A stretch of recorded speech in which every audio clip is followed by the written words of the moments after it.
like that body wisdom, which is one of the things that I like to kind of slowly let my clients learn is that your body will tell you, right? But when you are on this overdrive with the overconsumption of sugar and processed foods, you kind of lose that drive and that instinct to say, okay, I've had enough. And then you just are constantly wanting. I've had people come to me or to the hospital even with stomach pain, but they're constantly just trashing their body because the instincts are not there. And also evolutionarily, the sugar, right? We were not supposed to be eating sugar in this amount, right? And like you said, our bodies at caveman times, prehistoric times, you would hold on to that sugar until your next meal.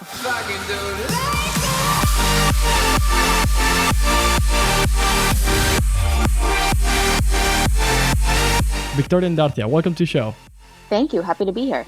I think that it is really interesting what you are claiming, that there's certainly some problems in the industry relating to when people are able to profit from making you believe that you are having a problem, and so they make you want or be more willing to consume therapy or some medication that will ultimately not add any value to you. And you are offering an alternative to that, aren't you? Yes, correct. So I'm an internal medicine trained physician, and now I have a company that focuses on integrative and functional medicine. Okay, and what's that basically? Could you an explanation of what that is so everyone can understand that? Yeah, so with integrative medicine, I did 2 additional years of training after I completed my residency, and functional medicine as well. And basically, my goal is to address the root cause of someone's medical problem, right? I don't want to put a band-aid on it with a pill or medication. I want to address lifestyle factors such as stress, nutrition, exercise, things going on in their life to help improve their whole quality of life, right? I'm not just looking at that one symptom. I just want to look at the whole picture and see how we can make everything better in a more natural way, but also in a way that's just going to improve your quality of life in general. You are focusing mostly on what our biology is adapted to and trying to make our environment more aligned with what our biology is supposed to be dealing with. Exactly. And our current environment being super modified and different from what we were supposed to be dealing with makes us be stressed in a higher proportion, have many healthcare problems that you could certainly explain in a much better way than I am. But those general problems that I understand that synthetically, I'm not able to point out to any specific problem that, and express how the development of that problem has been done due to the interaction of our biology with our new environment. But could you please give just one example of a problem that we now moderns face? Right. So I think our lifestyle has changed. It's very fast paced. People are on the go. So our stress levels are higher, but also our nutrition has been impacted by this lifestyle. Less people are cooking at home. There's more drive-throughs, fast food, packaged foods. And when you're eating like this, you're missing out on quality nutrients that your body needs to function optimally. And also the stress, the elevated cortisol can also cause symptoms that people don't realize from just chronically being stressed. Do you have any opinions on intermittent fasting? So, yes, I think intermittent fasting is great, especially for people who are insulin resistant, which happens before you become like a full diabetic, you become insulin resistant. I think that I would say that some people need to be a little bit more careful than others when starting to intermittent fast, because if your insulin levels are abnormal, you're going to feel really shitty just being on an intermittent fasting. It might be harder. Also with women, you have to take into account the other hormones before starting something like intermittent fasting. So I think it's great, not just in general, because you're giving your body a break. And there's also some research saying that it improves your mitochondrial health, but just with some precautions. It would be mostly the exact same answer to what I said before, that Our biology is not adapted to be constantly ingesting calories and nutrients. Correct. Actually, when you're constantly eating, you're putting your body under more stress because your body is constantly working. And if you go that period, which they say at minimum 12 hours, but the optimal intermittent fasting range is 14 to 16 hours, you're actually allowing your body to rest. You're allowing the cells that should not be functioning to kind of die off and allow for new cells. And that's one of the things that you talk about for like mitochondrial health that improves your energy and improves your metabolism. There's really like a lot of benefits, but also food is so readily available now, like you're alluding to, people are constantly eating and not giving their body a break. Yeah, and I think that the biggest problem appears when we realize how much access we have to sugar and fat, or salt even, in comparison to what it was the norm in our evolutionary environment. We were not supposed to be constantly surrounded by basically an infinite amount of sugar and salt and fat. So now that we are, those instincts that were adapted to a situation in which there was a much smaller amount of fat that is super rich in calories, it makes sense for our evolutionary instinct to make us really want to eat as much fat as we can when we have access to it. But now, having that misalignment of our environment and our genetics and our instincts, it is no more adaptive to feel that urge to eat the next dose of fat when we are already correctly fitted. Don't you think? Yeah, I agree 100%. And I think that you mentioned something about instincts. And I think that that is something that we don't talk about enough. Like your body knows, right? Like that body wisdom, which is one of the things that I like to kind of slowly let my clients learn is that your body will tell you, right? But when you are on this overdrive with the overconsumption of sugar and processed foods, you kind of lose that drive and that instinct to say, okay, I've had enough. And then you just are constantly wanting. I've had people come to me or to the hospital even with stomach pain, but they're constantly just trashing their body because the instincts are not there. And also evolutionarily, the sugar, right? We were not supposed to be eating sugar in this amount, right? And like you said, our bodies at caveman times, prehistoric times, you would hold on to that sugar until your next meal, right? So when you're sugar and more sugar and more sugar, we're holding on to that sugar. And also, this is another topic completely on its own, is like, what kind of sugars are you ingesting? Because the sugars that we eat now have been completely modified as well and have other health effects too. I'm sure you know this, but there's a thing called Scientology, I think it is. It's basically a belief. It's you believing in something without a proof. The kind of research that is made in this way sounds more legit than actual science, because all the scientists are constantly doing disclaimers that their research might not be pointing to truth. And that's basically the spirit of science. But this new way of doing this kind of bullshit research makes everything seem so rational and reasonable, because we're not capable to discern between the two. Obviously, if you delve deep enough, you notice the difference. But the thing that's actually not true seems to be more true than the thing that is pointing or closer to truth. The same thing happens with sugar. The sugar that is less healthy, more artificial, seems to hijack our limbic system the most, while our limbic system should be hijacked by, maybe hijack is not the correct word, it should be stimulated by the correct kind and amount of sugar, not the amount of and kind of sugar that is the worst. So adapting to that drive or instinct that we have, that it is misadapted to our current environment, companies have seen and have selected by a process of trial and error the thing that sells the most. And that thing that sells the most is the thing that hijacks the most our instincts in order to make us consume the most. And the interest of these companies that are selling you this shitty food are not aligned with yours, because you are not perfectly capable of judging in every moment and feeling every single consequence of your acts, whether you're next meal is the thing that's going to add value to your life or not. So this incapacity that we have to judge perfectly what thing is going to add value to our life or to our gut is the thing driving these private lucrative businesses. I don't know if you agree. I would love to hear your opinion on this.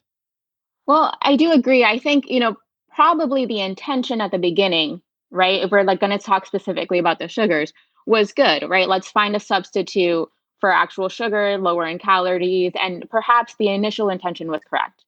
But now we have a bunch of research that has come out. And actually, there was a study that came out this year stating that these artificial sugars, one, it disrupts your gut microbiome, which is hugely important for your immune system and just overall health. But it can cause leaky gut and a disruption in your microbiome, but also has been linked to cancer, higher risks of insulin resistance and diabetes. And yet they're still out on the market.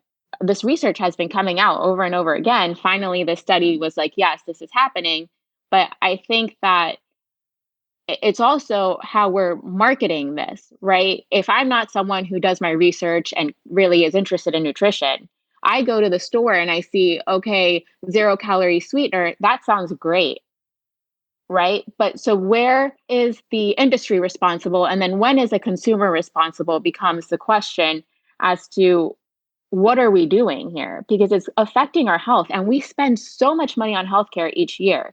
Like the government, especially in the US, A the trillion government will dollars.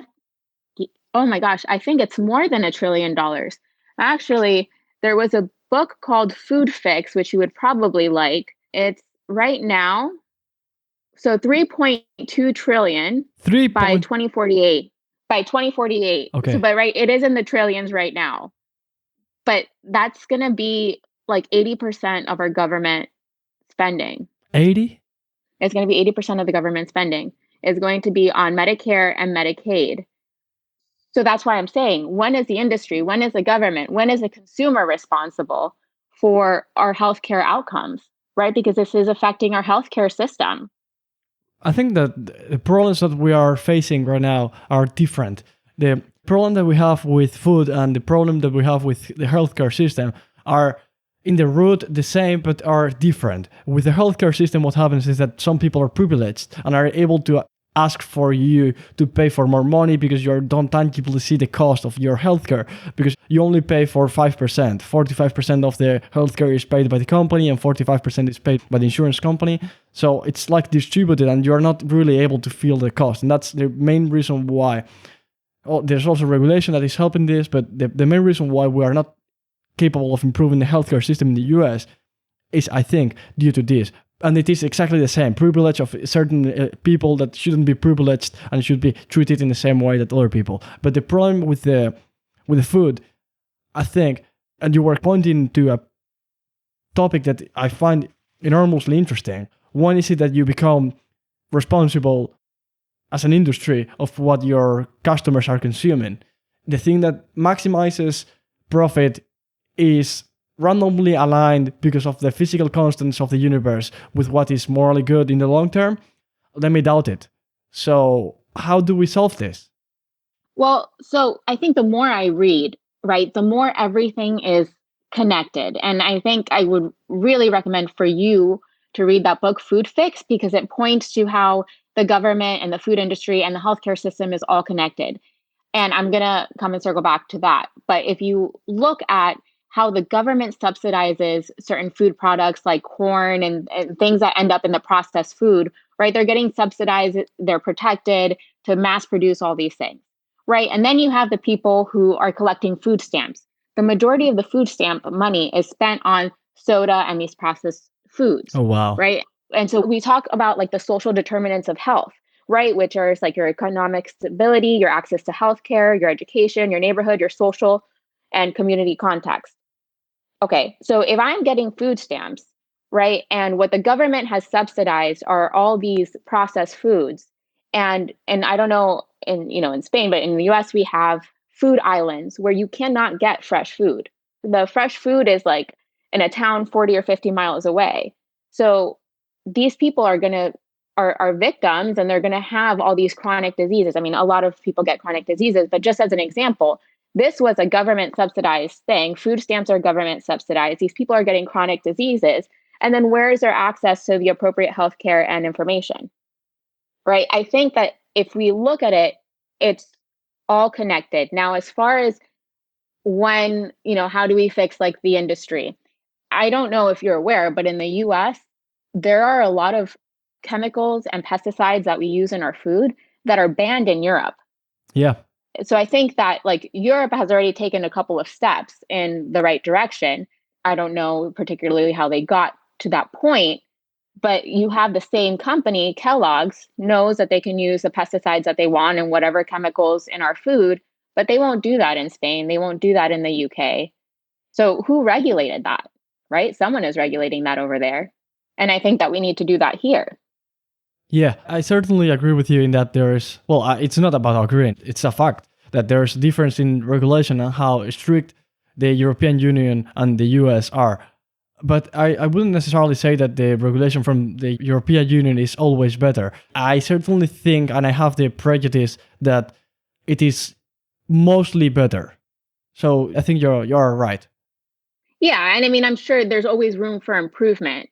But as far as noticing that you can impose certain regulations on the same company, they're the same companies, right?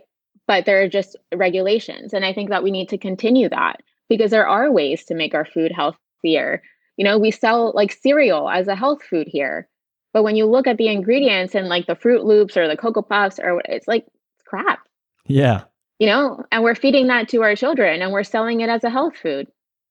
Yeah, I completely agree with you. But the thing is that if you go to Kellogg's and you tell them, hey, you're using this pesticide, this is bad, the solution to them using that is not by asking them to stop using it, as you are mentioning. It is regulation. Because if you go to them and you ask them to stop using it, they will not stop using it because the thing that they are using is the thing that is optimizing for profit. And if you are not optimizing for profit, someone else will and will take market from you. So only a centralized response to this crisis is appropriate and will be able to deal with the problem. Correct. I 100% agree with you. And I also think that consumers can vote with what they spend their money on. Yeah. But right? Because if we, okay, go ahead. oh no, I was just going to say that, but people are not, there's just an asymmetry in knowledge. People don't know as much as the companies, so maybe there's a problem True. there. True. But I also think you'll go wherever the demand is. So hopefully people start becoming more educated and start demanding higher quality products, certain things out of their food. And then when this happens, there can be a shift. I do still think that there needs to be kind of a regulation, from a higher up that says these things should not be allowed in our food. But I also think that it is a consumer's responsibility to say, hey, like, I don't want that in my body. Like food coloring, I don't want food coloring in this because that's not good for me. And I just think that I mean, obviously not everyone is there, but the people are starting to realize. And I think that you can make a change with what you spend your money on. Yeah, I agree. But there's an economy of scale there, and there's a network effect in that if more people do it, the fact of more people doing it will make it easier for you to do it. So the starting spark that has to start the movement is the most expensive and the hardest to do. Yeah. And how are you going to do that? Well, we could look at Europe and how they have been able to not fail into this kind of shitty also lifestyle. The way people depend on cars in the US is not healthy either, but we're just referring to food. And well, you also focus on lifestyle, so I guess it is also pertinent to the topic, but not in relation to food. But what would you attribute to the fact that we people in Europe generally eat healthier than people in the US? That's a hard question to answer. I lived in the UK for a year and I traveled all over. And I would say part of it is mindset. And especially if you go to countries like Spain and Italy, I think people really value their lifestyle and their quality of life. It was a little bit slower, it was a little more relaxed, and there was a high focus on quality. I remember going to Italy and people really being proud of their products. And it was about the quality of the products more than it was about, oh, I'm making millions and millions on this. I think it's a mindset. I don't know how you can implement that mindset here. It's tough. I think that you guys value that stuff more. Yeah, it's a cultural thing that's super hard to change, and someone individually is mostly incapable of changing it. But there's still hope. I think that you with your business and helping people out in realizing what's the correct kind of lifestyle in order to maximize your well-being are probably among the top 5 most needed businesses to flourish. Because if it's not that, what's actually going to add value to your life?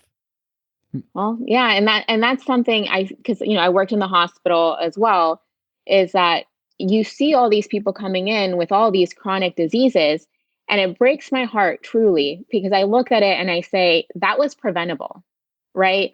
This person didn't need to be on 25 medications that caused, you know, this symptom, this GI bleed. This person didn't need to be bedridden, right? Like a lot of it, and I'm not going to say like all of it, but a lot of it is preventable with just lifestyle and education. So when I work with my clients, it's mostly education like, hey, listen, eat this way and you'll see how you start feeling. And people start feeling better and they understand why they're eating the way that they're eating. And I think that if you don't understand why you're doing something, you won't do it. But when you understand it and you are feeling better, then it's easier to stick to it. And I think the other problem is that I've seen is that people don't realize how sick they are until they start feeling better. Oh yeah, yeah, I completely agree. This happens to me.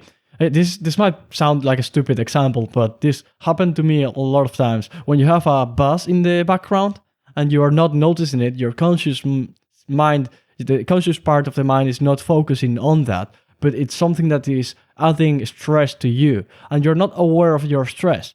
But in the moment that buzz disappears, maybe because of a bad connection of some speakers, the buzz is going on. But in the moment it disappears, you feel a relief, and you don't want that buzz to come again.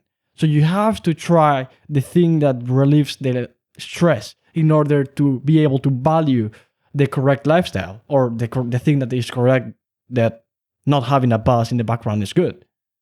Yeah, I understand that example. And I think that's a good example. Yes. I feel that unfortunately it's hard to get those clients on board, right? Because they don't understand, or it's not until something happens to them that they're like, okay, I'm ready to make a change. And that's the unfortunate part. But you can make changes. Yeah, and I think that there's in every single facet in the population there's a distribution. There's a Gauss distribution. There, in one side, there's the people who are skeptic towards your product, and there in the other side, there's the people who are the most open to your product. People like I, who are mostly aware of the problem, but not aware of it in detail. I more or less know that there's a problem there, so I would be the most open to hearing some of your words of what you are offering.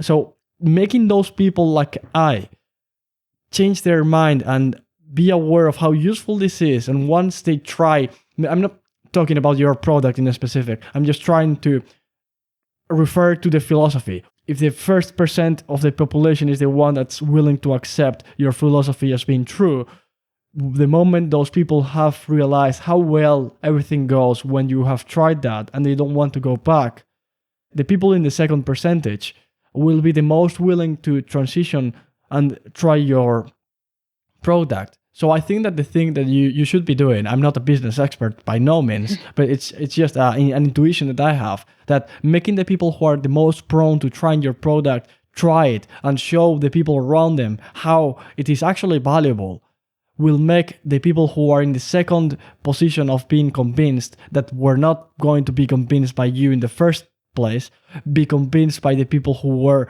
a bit more prone to be convinced. Right. Right. No, and I agree. I agree that a lot of it is word of mouth. I think that even though more and more people are understanding about functional and integrative medicine, that it's still new and that there is still a lot of skepticism. But I'll tell you one of my favorite client stories, and just to highlight how important your lifestyle is that she was woman who was pregnant. During her pregnancy, she had eczema on her eyes and on her lips. And then, we thought after she gives birth, the eczema will probably go away. I'm not really familiar, with that kind of stuff. So I was just like, it'll go away.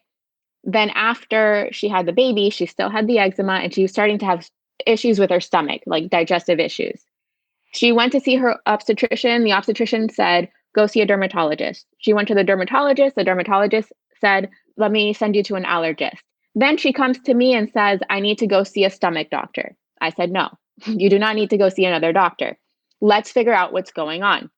So we did specific testing that you do in functional medicine, looking at the gut specifically and your microbiome.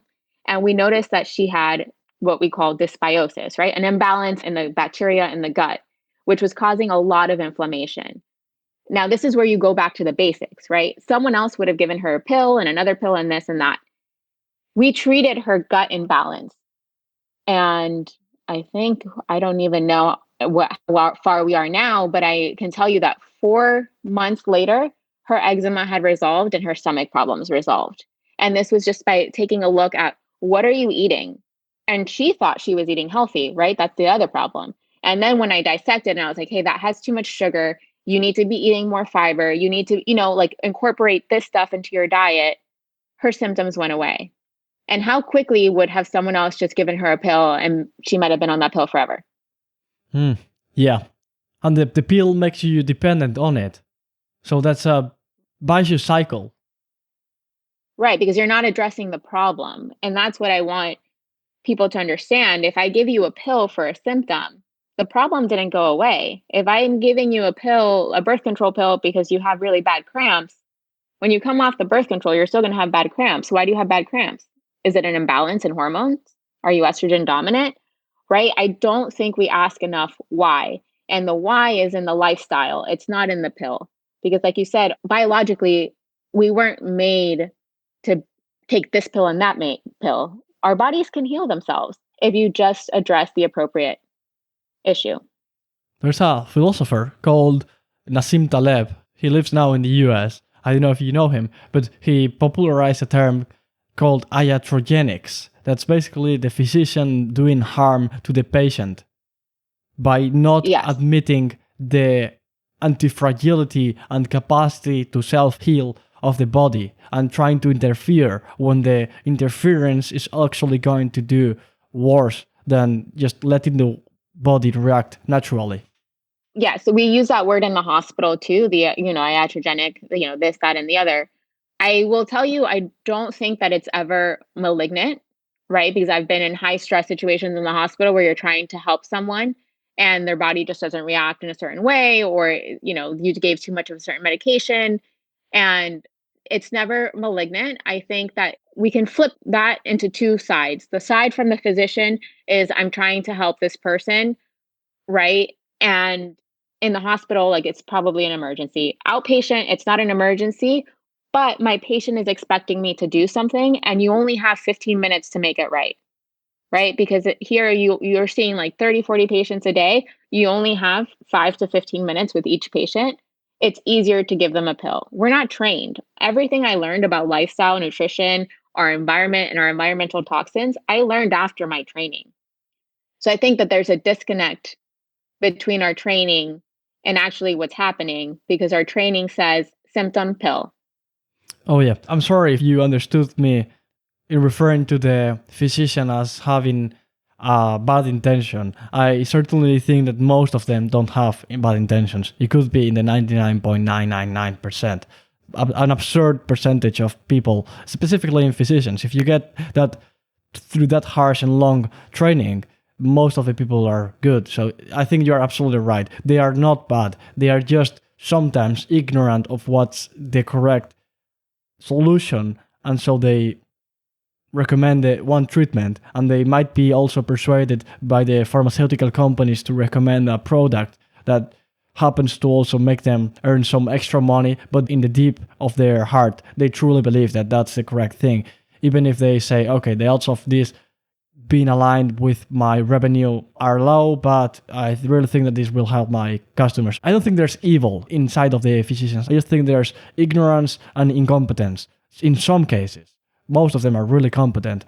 So yeah, maybe I wasn't expressing myself Well, correctly. no, and I get it. I just want to, people listening, like, to be clear, like, I've never seen anything be malignant. I also think that I don't know how it is in Europe, but I know here people are impatient, right? And they have a problem and they want it to go away really fast. So they can go to someone and say, I just need this fixed right now. I'm depressed, give me this pill. I have anxiety, give me this pill. And I can tell you that, I used to have really bad anxiety in residency, and seeing, because I was in the medical field, I said, I don't want to take a pill. And it took me 3 months to a year to work on that anxiety to the point where it's not a problem anymore. Right. But I could have taken a pill and it would have fixed the problem in like 5 minutes. Well, it wouldn't have fixed it. It would have masked it. So what I'm saying, I think it's just like this, people are very reactive. Give me a solution now. And that'll fix it for a little bit, but you're not really getting to the root of the problem. I think more people need to say, hey, lifestyle. More doctors need to say, like, hey, lifestyle. And I think more and more doctors are starting to realize that. I'll tell you that, especially after COVID, I find that a lot of my colleagues are very disillusioned with how we're practicing medicine right now. I've met a lot of really cool practitioners that are leaving, the hospital or outpatient settings, and they're starting their own practices because they want to spend more time with patients, not just the 15 minutes. They want to talk to their patients about lifestyle. And I think that it's going to take some time, but I think that people are realizing that what we're doing isn't working. Would it make economical sense to spend 45 minutes with each patient talking openly about many different topics that might not directly affect the thing that he's going to try to solve? I'm sorry, it will directly affect it in if you modify your lifestyle, your problem will be solved in the mid to long or short term.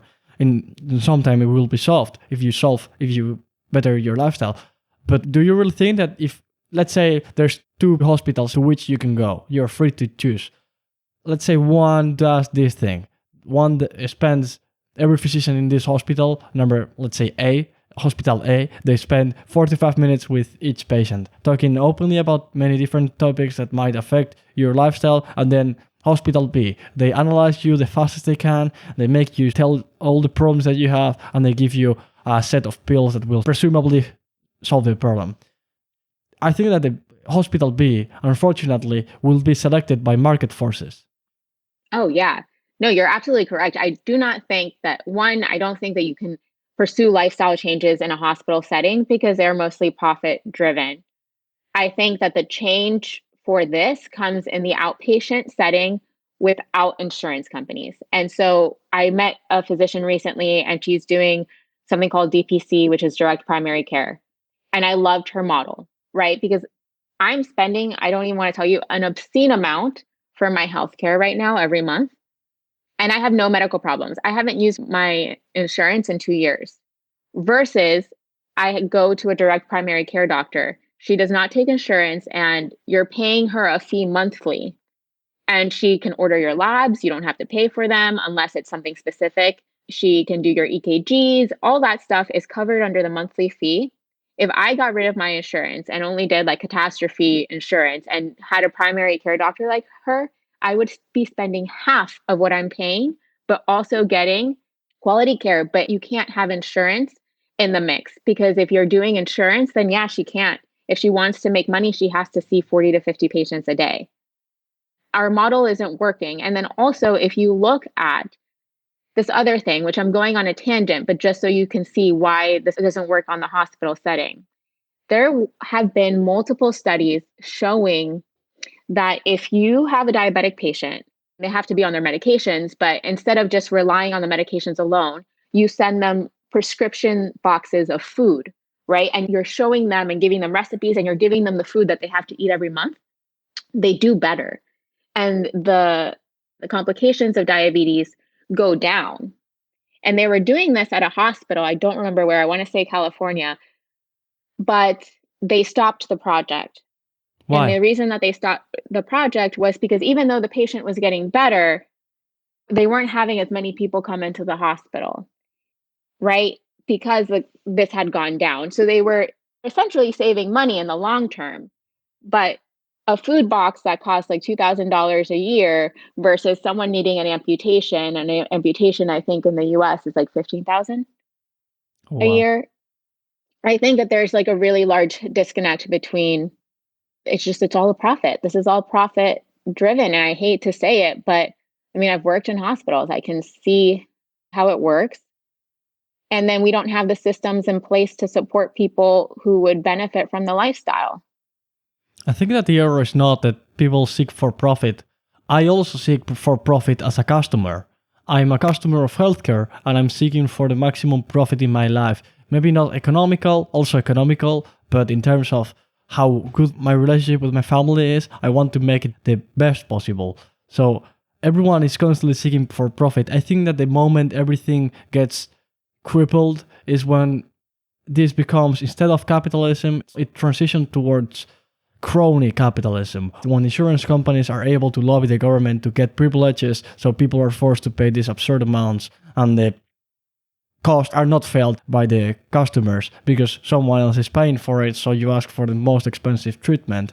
It's like when you divide the cost of a dinner, you will end up paying more than if you just paid for yours. Why? Because everyone spends more expecting to not assume 100% of the cost of what you are receiving. So that's a tragedy of the commons. I think that the profit itself is not bad, but the profit in this kind of situation is the thing that triggers the bad situation. If people were not seeking for profit in this vicious situation orchestrated by the government, there wouldn't be this horrible situation. But because people always seek for profit, if you leave this vicious system go on or exist at all, this will happen. I don't know that it's so much. I mean, I think the government is paying for it, but I think it's these private companies and the insurance. And I agree as far as obviously, if you have a company, you want to profit, but it's just obnoxious. The cost of medications is here in the US is 2 or 3 times more than it is in other countries, Yeah. right? So why are they allowed to charge that? One. Two, I hate ordering in labs through insurance. One, because they will always fight me on what I'm ordering. And two, if they don't approve it, I just ordered a vitamin D level. Vitamin D level was not covered by the insurance company. They were going to charge that person like $270 for a vitamin D level when I can order it at a wholesale price for $20. Why is the insurance company allowed to charge $270 for that? Also, I'm a very healthy individual, very healthy. Don't use my insurance. Why am I paying $350 a month for something that I'm not using? Right? Should you not be rewarded for having, health? Right? Yeah. Like I'm paying basically for other people's medical problems, not for mine, because I'm fine. So I do understand that you have to pay for healthcare, you have to pay for these things, but I think that what they're charging people, it does not go to the doctor. It goes to all these other companies that are profiting from what we're doing. And I understand profit, but there's no reason why the medication has to cost what it costs. I agree. But the reason why it costs 3 times more than in other European countries is because there's a prohibition in importing those medications from other countries directly to you. You have to go through the bureaucratic process of importing it, and only a few companies are allowed to import it to the US. So that's why they are capable of asking for you to pay that much. It's always government privilege that deals to the bias. I think I support free markets, so I tend to think I'm probably biased. This is what I see. I see that the government privilege is the thing not allowing you to buy the medicines directly to the producer, or even if you were going to buy it to the producer, if the producer is from the US, you could buy it from the producer that's from the UK, and you would probably pay quite a bit less. But you cannot. Right. Right. That's true. And I just, one more thing to something that you said is actually bankruptcy, like bankruptcy in the US from medical costs is the number one reason why people file bankruptcy. So people are like, they do pay for it. Like we are all paying for this. Yeah. So yeah, it's ridiculous. And that's why I think, people, I don't take insurance, right? It's private pay. And people might say, oh, wow, like That's expensive. Well, what's more expensive is going to be all the medical bills and all the medications that you're going to end up on if you don't address your lifestyle. Okay, let me address one thing that you said. You're not using your insurance because you're a super healthy person. I 100% agree with you in that you should be paying much less than the average person if you are much healthier than the average person because you are statistically less prone to diseases or healthcare problems. I agree 100%, but you will still have to pay something because you are not exempt from any healthcare problems. Statistically, you could get something. Oh, no, yes. And I'm not saying that, I shouldn't have to pay for insurance at all. I'm just saying that listen, can you imagine if I'm paying that much for just me? I just spoke to someone recently who was paying $2,000 a month for a family of four. That's obnoxious. That's a mortgage, Oh, wow. right? And how many people can actually afford that? You have to be really privileged to be able to afford health insurance for your family, Yeah, right? Or good health insurance at least. 100%. Are you facing a problem in marketing your product? Because I guess that your product, the huge benefits that it has, are mostly intangible to the potential customers. How is it the opposite of your product, the thing that will ruin people's lives, is really tangibly good? A pill that you get, even if it's not going to improve your life, even if it's just going to cost you a lot of money and you're going to probably deteriorate, is tangibly good. You can feel it being good, even if it's not true. The feeling is good. But with your business, I feel like there's a problem of marketing. You are not aligning. I'm not claiming that you are in any way committing any errors. I'm just trying to analyze the intrinsic nature of the business. It's hard to convince people of something they are not aware of. True. I think that it's a very specific market that you're targeting, right? People who are proactive, people who are interested in holistic methods for improving their health. I think these people already have to know about the market or the industry and already be interested. Because you're right, I'm not going to get like John Smith, you know, who has never heard about integrative or functional medicine to sign up for my services, unless something terrible happens and he wants to change his life. Like you already have to kind of have a background and understanding in what this is and be proactive, right? I've had people who say, "Oh, I want to, like my ankles are swelling." Okay, well, why are your ankles swelling? How much do you weigh? Okay, well, you're obese.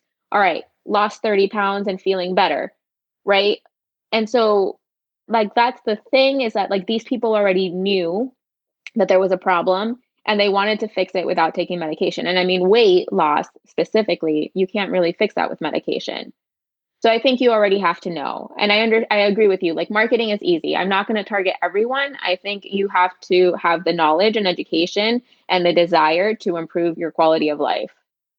And also you said something else, right? Like the health is not just like eat healthy. I look at everything, right? Like what are your relationships look like? How is your stress being managed? What are you eating? Are you exercising? And then you also have to understand that there are other ways of treating your body without, right? Like body work, acupuncture has been proven time and time again to be wonderful for chronic pain, and other things, but specifically chronic pain, which is something that people complain about a lot. Even like your mental health.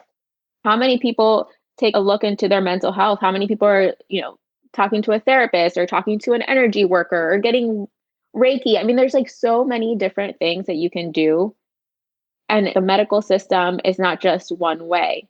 It's great when you need it, but you don't need it all the time. 100% agree with you. Where can people find more about you? Okay, so on my website, which is healthfulroots.com, or my Instagram handle, which is at healthfulrootsmd, and Perfect. that's where they can find. I will link the links in the show notes. All right, awesome. Thank you so much. Thank you for coming. It's Yes, been a it was pleasure. awesome having this. Yeah, it's been an awesome chat. Don't do this very often, but it was great talking to you about all this.